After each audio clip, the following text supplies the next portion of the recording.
it's paradoxical and incomprehensible at times, but I think good literature is like that, because, you know, true art, here's something about true art. This is something I learned from Jung. It's so smart. He was so smart. So imagine that you inhabit the land that you know, conceptually and practically, and then imagine outside of that, there's that massive space of things that you don't know. And even outside of that, there's the space of things that no one knows, right? So it's the known territory surrounded by the unknown. That's the canonical archetypal landscape. And the unknown manifests itself to you, and that's where new knowledge comes from. But the question is, how is that knowledge generated? And it doesn't just leap from completely unknown to completely articulated in one move. That isn't how it happens. It has to pass through stages of analysis before it becomes articulable. And the first stage of analysis, as far as I can tell, is that you act it out. So if something really surprises you, the first way that you react to it, your category is actually embodied. You'd like this. That's your first category. It's not conceptual at all. It's embodied. And then maybe you start to, like, you're at home at night and, you know, something startles you and you freeze, and then it's dark, and then your imagination populates the darkness with whatever might be making the noise. And that's the sequence. It's like embodied response, imaginative representation, exploration, articulation. That's how information moves from the unknown to the known. And artists are the people who stand on that imagistic frontier, and they put themselves out into the unknown, and they take a piece of it and they transform it into some mythological image. And they don't know what they're doing exactly, because they're guided by their intuition if they're real artists. Otherwise they're just propagandists. They have to be contending with something that they don't understand. And what they do is they make it more understandable, you know, and then people gaze at those artworks or they listen to the stories, and then they start to become informed by them, but they don't know how or why. I was in this amazing room, you know, it had all these priceless paintings from the late Renaissance hanging in it.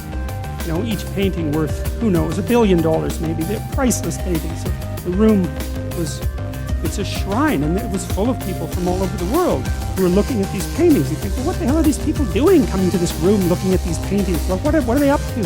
One of them was a painting of the Assumption of Mary, right? Brilliantly composed, and there was all these people looking at it. And thought, what are they doing?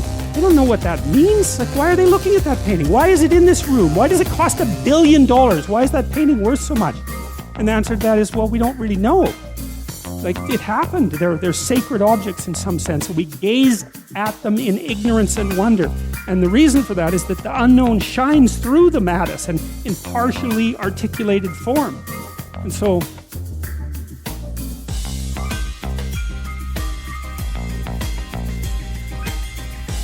well, that's the role of art. And that's the role of artists, you know? And real artists are contending with the unknown, right? And they're possessed by it. They have a personality trait, openness, that makes them do that. They can't even help it. And I've had lots of creative people in my clinical practice, and I can tell you the worst thing for creative people is to not be creative, because they just die. Because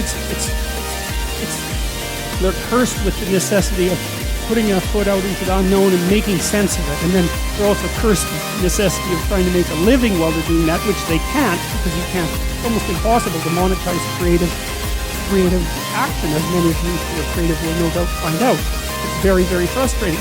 It's not that creative action is without value, right? Because the creative people are entrepreneurs, and the creative people revitalize cities, and the creative people make things magnificent and beautiful. You think about what's happened in Europe over the last 1,000 years, say 2,000 years, this amazing, unbelievable collaboration to make things so beautiful that they're jaw-dropping when you walk into them. You think about the economic value of that, right? I mean, anyway, so that's what artists are doing. And so one of the things I would say is buy a damn piece of art, you know? Find one that really speaks to you, and buy a piece of art, because you invite that into your life, and it's a look out if you do it. If it's a real piece of art, because you'll also get a little introduction to the artist, and then that'll seep into your life, and that'll change things like mad. But it's unbelievably worth it, because it opens your eyes to the domain of the transcendent. That's the right way of thinking about it. A real piece of art is a window into the transcendent. That's what it is. And you need that in your life, because you're finite and limited and bounded, right, by your ignorance and your lack of knowing. And unless you can make a connection to the transcendent, then you don't have the strength to prevail. And that's part of the covenant. That's part of the covenant with God. And you can see that because you look at these magnificent cathedrals that our civilization built over the centuries. You know, some of those, they're still building this Sagrada Familia in Barcelona, right? And it's an amazing building. I think it's going to take them like 300 years to build that. You know, people in the Middle Ages, they'd start building a cathedral and they think, we'll be done this in 300 years. You know, imagine the vision that it took to invest in something like that. We look at quarterly reports. We can't think 300 years into the future to build something of that kind of remarkable, what? Those cathedrals are so, they're perfect. They're trees first, right? They're a forest, right? The Gothic cathedrals, they're a forest, and the sun is shining through the branches. That's the stained glass, and they're the perfect balance of light and structure, because they're representing something about the proper structure of being, which is something like the proper balance between light and structure. And they represent like the sacred tragedy of mankind. That's why they're in the shape of a cross. And they're open to the sky. That's why they have a dome. And they're full of gold so that it glitters, because that's like the city of God, you know. And you can see that integral to our culture is the idea that beauty is one pathway towards God.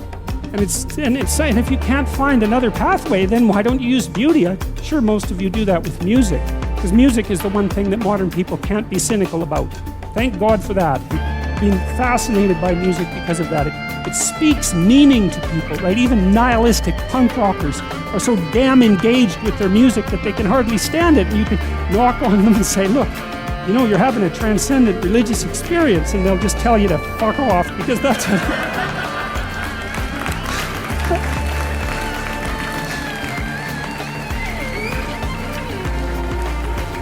because that's what punk rockers have to do, but but that's still what's happening, you know. I mean, it's still what's happening. So